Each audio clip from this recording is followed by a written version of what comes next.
स्वागत है आपका डीएलएड क्लासेस चैनल पर। यहाँ आपको मिलेगा डीएलएड का पूरा सिलेबस और पिछले 5 साल के सॉल्व पेपर। नमस्कार दोस्तों, आज हम लोग करने वाले हैं डीएलएड प्रथम सेमेस्टर 2019 का मैथ का क्वेश्चन पेपर सॉल्व। तो देखते हैं पहले प्रश्न से। पहला प्रश्न है, निम्नलिखित में 9 का अपवर्त है। तो अपवर्त क्या होता है? अपवर्त होता है गुणज। जैसे किसी संख्या के अपवर्त ज्ञात करना है तो हमें क्या करना पड़ता है, 1 2 3 4 से उसमें मल्टीप्लाई करना होता है। तो 9 से जब 1 में गुणा होगा तो 9 हो जाएगा 9, 2 में गुणा होगा 18, 3 में हो जाएगा तो 9 3 27, जब 9 को 4 में करेंगे 9 चौको 36। तो यही हो जाते हैं हमारे अपवर्त। तो इसका ऑप्शन हमारा दूसरा है वो सही हो जाएगा। उसके बाद अगला क्वेश्चन है कि प्रश्न दूसरा है कि 30 और 40 के बीच अभाज्य संख्याएं हैं। अभाज्य संख्याएं वे संख्याएं होती हैं जो अपने और एक के अलावा किसी से विभाजित नहीं होती हैं। कौन सी ऐसी संख्याएं हैं? जैसे पहले ऑप्शन में 31 और 33। तो 31 तो अभाज्य है, परंतु 33 है वो 11 से विभाज्य है। इसी प्रकार से दूसरे में भी 33 दी गई है, तीसरे में 31 और 37। तो यही हमारा ऑप्शन सही हो जाएगा, क्योंकि 31 भी विभाजित नहीं होती और 37 भी नहीं होती। अगला है प्रश्न नंबर तीसरा, 3 संख्याएं 1:2:3 के अनुपात में है। यदि उनका महत्तम समापवर्त 12 है तो संख्याएं होंगी। तो मासा जो होता है उससे वो सभी संख्याएं कट जाती हैं जिन संख्याओं का वो मासा होता है। तो 1:2:3 के अनुपात में। तो निम्नलिखित में से कौन सा ऐसा जोड़ा है जो 12 से कट जाएगा? यहाँ पे केवल दूसरा ऑप्शन ऐसा है जो 12 से सभी संख्याएं कटेंगी। 12 एकम 12, 12 दूनी 24 और 12 तिया 36। तीनों में 12 से भाग चला जाएगा। तो हमारा ऑप्शन दूसरा सही हो जाएगा। आगे देखते हैं प्रश्न नंबर 4। किसी कक्षा में 30 में से 80% बच्चे उत्तीर्ण हैं, तो कक्षा में कितने बच्चे उत्तीर्ण हैं? तो हमें क्या पूछा गया है कि 30 का 80% कितना है? 30 का 80% निकालना है हमें। 30 गुणा 80/100, 0 से 0 कट जाएंगे 2, तो 8 तिया हो जाएगा 24। तो हमारा ऑप्शन नंबर 1 है वो सही हो जाएगा। आगे प्रश्न नंबर 5, 18 का भिन्न रूप होगा। 18% का भिन्न रूप होगा तो हम क्या करते हैं, परसेंट को हटाकर 18/100 कर देते हैं और काट देंगे। कितने से कटेगा? 2 निम 18 और 2 पंचे 10। तो यहाँ पे 0 बची, ये इसके साथ आ जाएगी, हो जाएगा 9/50। तो हमारा ऑप्शन नंबर 4 है वो सही हो जाएगा। आगे देखते हैं प्रश्न नंबर 6। 3 अंकों की सबसे छोटी प्राकृतिक संख्या लिखिए। तो 3 अंकों की सबसे छोटी प्राकृतिक संख्या 100 होती है। 1 और 2 0, तो 3 अंक हो गए। तो यही होती है सबसे छोटी प्राकृतिक संख्या। और सबसे बड़ी पूछी जाए तो होती है 999, 3 अंकों की सबसे बड़ी संख्या। ठीक है। आगे प्रश्न नंबर 7, 35 सेंटीमीटर व्यास वाले वृत्त का परिमाप ज्ञात कीजिए। वृत्त का परिमाप या परिमिति या परिधि एक ही बात होती है। तो वृत्त का परिमाप या वृत्त की परिधि का फॉर्मूला होता है 2πr। क्या होता है? 2πr। तो हमें दिया गया है व्यास बराबर 35, तो 2r बराबर दिया गया है 35, तो पाई का मान हमें रख देना है बस। तो 2r बराबर है 35 और पाई का मान है 22/7। तो 35 गुणा 22/7, अतः वृत्त का परिमाप हो जाएगा 7 पना 35 और 22 पंचे 110। तो हो जाएगा हमारा आंसर 110। वृत्त का परिमाप बराबर 110। आगे देखते हैं प्रश्न नंबर 8। 24/7 को दशमलव संख्या में बदलिए। तो 24/7 को दशमलव में बदलने के लिए हम क्या करें, 7 से 24 में भाग देना पड़ेगा हमें। तो हमने भाग दिया तो हमारा चला गया 7 तिया 21, 3 बचा। अब भाग जाएगा नहीं तो हम दशमलव लगा के क्या करेंगे, 0 बढ़ा दिया। 7 चौको 28, फिर 2 बचा, फिर 0 बढ़ा देंगे। 7 दूनी 14, फिर 6 आया, फिर 0 बढ़ा दिया, 7 8 56। तो हमारा हो जाएगा 3.428। वैसे तो ये और निकल सकता है, परंतु हमें ज़्यादातर 3 ही अंक तक निकालना होता है। आगे देखते हैं प्रश्न नंबर 9। किसी तल पर स्थित एक रेखा में कितने बिंदु हो सकते हैं? तो किसी तल पर स्थित एक रेखा में अनंत बिंदु हो सकते हैं। कितने हो सकते हैं? अनंत हो सकते हैं। आगे है प्रश्न नंबर 10। कौन सा अनुपात बड़ा है, 2:3 और 5:8? तो हम क्या करेंगे, अभी हमें डायरेक्ट पता नहीं है कौन बड़ा है, तो हम पहले हर समान करेंगे इसको भिन्न रूप में लिखने पर। यहाँ पे लिखा है भिन्न के रूप में लिखने पर, लिखा 2/3 और 5/8। फिर इनकी हर समान की, ठीक है, तो त्रिज्या गुणा कर दिया 3 का इन दोनों में ऊपर नीचे और 8 का इसकी हम 2/3 में, तो हो जाएगा 2/3 गुणा 8, 2 गुणे 8/3 गुणे 8 वह हो जाएगा 5 गुणे 3/8 गुणे 3, तो हो जाएगा 16/24 व 15/24। ये हमें ज्ञात हो गया।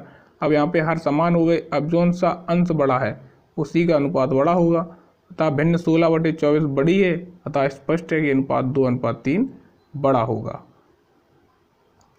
आगे देखते हैं प्रश्न नंबर 10। एक दुकानदार के पास 60 कप थे, 40 कप बिक गए, कुल कितने प्रतिशत कप बिके? यानी कि 60 में से 40 कप बिक गए, जो 40 है वो 60 का कितना प्रतिशत है ये पूछा है। तो कुल कप 60 थे, बिक गए 40, तो प्रतिशत बराबर हो जाएगा 40/60 गुणे 100, 0 से 0 कट जाएगा, बचा 40 गुणे 10/6, तो 6 से काटा, सॉरी 2 से काटा, 2 तिया 6, 2 पंचे 10, तो हो जाएगा 40 पंचे 200/3, 200/3 बराबर होता है 66.66%। आगे देखते हैं प्रश्न नंबर 12। 18 माइनस बड़ा कोष्टक 14 प्लस मझला कोष्टक 16 माइनस छोटा कोष्टक 18 माइनस 5 को हल कीजिए। बोर्ड मास का यूज होगा इसमें, तो सबसे पहले हम क्या करते हैं, छोटा कोष्टक सॉल्व करते हैं, फिर मझला कोष्टक करते हैं, फिर बड़ा कोष्टक करते हैं, उसके बाद भाग करते हैं, गुणा करते हैं, जोड़ करते हैं, फिर घटाना करते हैं। तो सबसे पहले छोटा कोष्टक 18 माइनस 5 कितना हो जाएगा, 13 हो जाएगा। तो ऐसे ही लिख लिया 18 माइनस बड़ा कोष्टक 14 मझला कोष्टक 16 माइनस 13, 18 माइनस 5 को सॉल्व करके लिख दिया 13। आगे 18 माइनस 14 प्लस 3, 16 में से 13 गया 3, यानी मझला कोष्टक भी सॉल्व कर दिया, तो 14 और 3 17 हो जाएगा अगले स्टेप में। तो 18 माइनस 17 बराबर 1, यही हो जाएगा हमारा आंसर। आगे देखते प्रश्न नंबर 13। पटरी और प्रकार की सहायता से 90 अंश का कोण बनाओ। पटरी और प्रकार की सहायता से तो क्या करना होता है, सबसे पहले एक सीधी रेखा खींचते हैं, फिर बिंदु ए और बी नाम देते हैं इनको, बिंदु ए पर प्रकार रखकर एक चाप लगाते हैं जो आधे से कम दूरी का होना चाहिए, फिर उतनी ही दूरी भरकर बिंदु सी पर, यहाँ पे ये काटता है, उस पर प्रकार रखते हैं और एक चाप लगाते हैं जो 60 अंश का होता है, फिर प्रकार रखते हैं, एक और चाप लगाते हैं जो हो जाता है 120 अंश। तो हम फिर इन दोनों का आधा करने के लिए यहाँ से प्रकार रख करके एक ऊपर चाप लगाते हैं, फिर यहाँ पे प्रकार रख कर फिर उसी चाप को काट देते हैं और फिर यहाँ से सीधा इसको जोड़ देते, तो हमें प्राप्त हो जाता है 90 अंश का कोण। रचना लिखी हुई है, रचना पढ़ लेते हैं। सर्वप्रथम रेखा ए बी खींचते हैं, फिर बिंदु ए से रेखा ए बी पर एक चाप खींचते हैं जो रेखा ए बी पर बिंदु सी पर काटता है। यानी रेखा खींची, चाप लगाया, ठीक है। उसके बाद प्रकार को बिंदु सी पर रखकर दूरी ए सी के बराबर चाप डी लगाएंगे, फिर बिंदु डी से ए सी दूरी का चाप ई लगाएंगे, फिर बिंदु डी से ए सी दूरी का चाप ई लगाएंगे, फिर बिंदु ई से ए सी दूरी का चाप लगाएंगे जो पहले चाप को एफ बिंदु पर काटता है। बिंदु एफ को ए से मिला देंगे, प्राप्त कोण 90 अंश का या समकोण होगा। ठीक है, देखते हैं अगला प्रश्न नंबर 13 तो हो गया 14, सॉरी। प्रश्न नंबर 14 की राम ने रुपये 300 में एक रेडियो खरीदा, वह उसे कितने रुपए में बेचे कि उसे 20% का लाभ हो जाए। तो क्रय मूल्य है 300, लाभ है 20%, तो विक्रय मूल्य बराबर है विक्रय मूल्य, तो विक्रय मूल्य बराबर हो जाएगा क्रय मूल्य प्लस लाभ।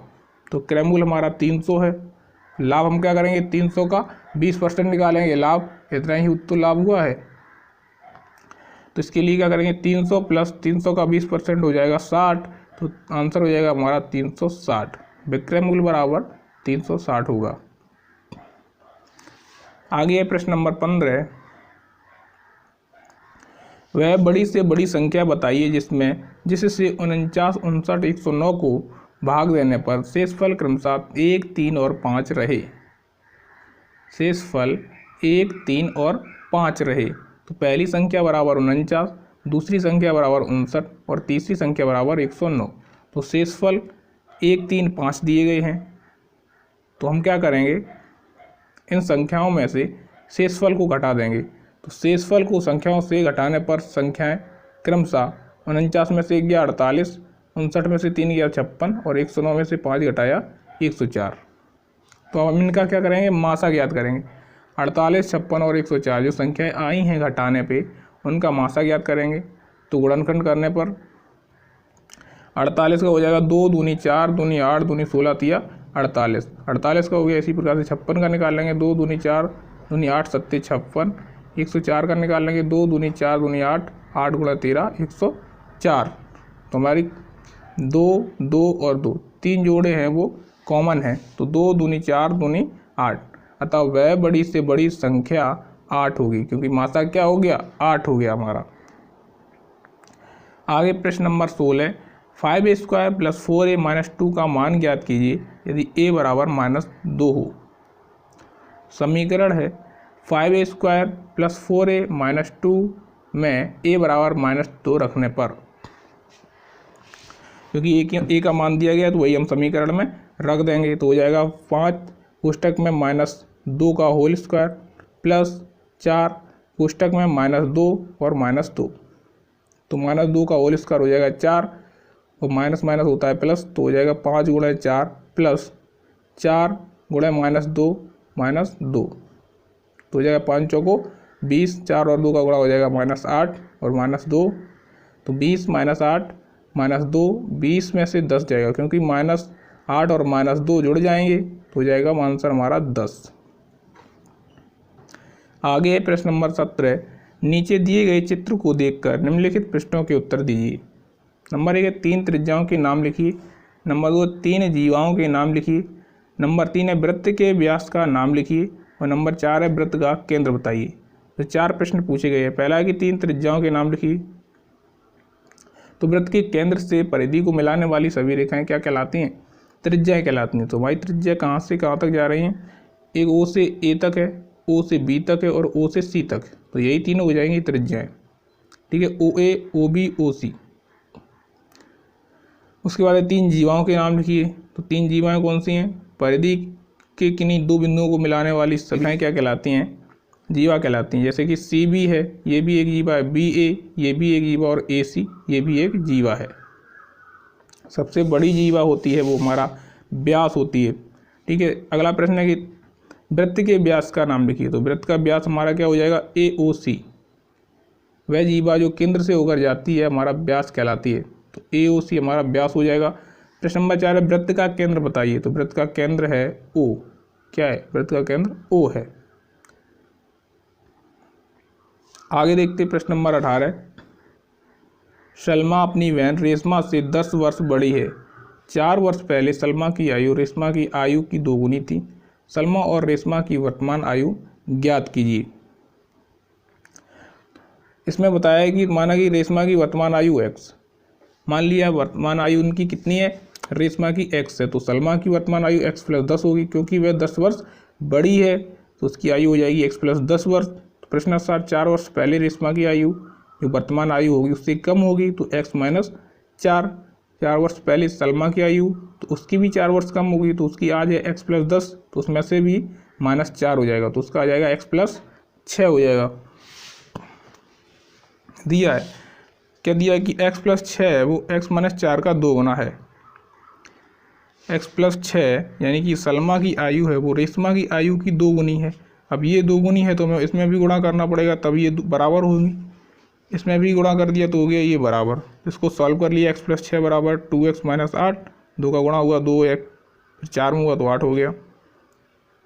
तो इसका पक्षांतर कर दिया, x को उस साइड कर दिया और 8 को इस साइड ले गए, तो 6 + 8, 8 माइनस का था इधर हो गया प्लस का, और 2x - x, क्योंकि x प्लस का था तो इधर आ गया माइनस का हो गया। तो आगे आ गया x बराबर 14। x बराबर हमें प्राप्त हो गया कि 14 है, तो रेशमा की आयु हो जाएगी x बराबर 14 और सलमा की आयु हो जाएगी वर्तमान x + 10 बराबर 14 + 10 बराबर 24। ठीक है, आगे देखते हैं। प्रश्न नंबर 18 ये थे।